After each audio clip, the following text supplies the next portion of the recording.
New details tonight as a local city council candidate faces a record campaign violation fine after getting a big discount on this office space in downtown. It's 11 o'clock. I'm Jeff Gianola, and the landlord is local real estate mogul Jordan Schnitzer. He tells Coin 6 his support of Rene Gonzalez did play a role in that deal, and he spoke with our Joel Jones, who joins us live tonight. Joel, what did he tell you?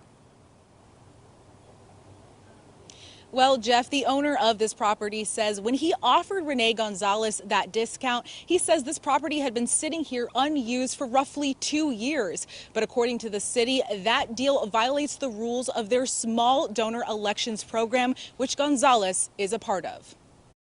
I would have done the same thing for any other candidate that I think I was supporting, or any nonprofit. While Portland businessman and philanthropist Jordan Schnitzer says he supports Rene Gonzalez's campaign for city council, he tells us that's not the only reason he struck a generous deal on the lease for their downtown office space. There are 125 vacancies in downtown Portland on first floor space.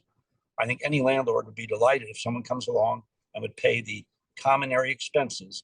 After struggling to find a tenant for 2 years, Schnitzer says he was happy to grant Gonzalez a discount on the space as long as he agreed to cover costs to keep the building running. But according to the city, the more than 3,000 square feet of office space is advertised online at roughly $7,000 per month, and Gonzalez only paid $250 plus utilities. In a penalty letter issued yesterday, the city said by accepting and failing to report the discount, Gonzalez violated the small donor election program both he and his opponent Joanne Hardesty are a part of. With the program director writing, Gonzalez's campaign, quote, received prohibited contributions of discounted office space, valued at $33,250 between May and September of this year, and went on to state, though campaigns may accept discounts that are available to the general public, accepting a discount that is not constitutes contribution of the difference between the fair market value and the paid amount. And according to city calculations of that difference, Gonzalez received a discount of roughly 96% off market value,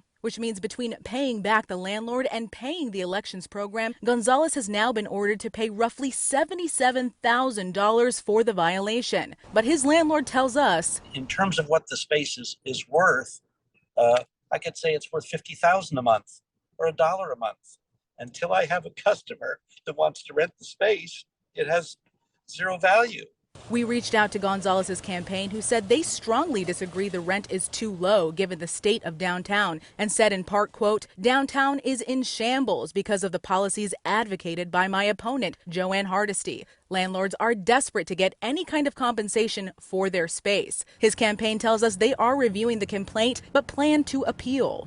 And as for his rival, Commissioner Hardesty, her campaign manager issued this response to Coin 6, quote, our opponent is just deflecting responsibility for the largest campaign finance violation in the history of Portland's small donor program.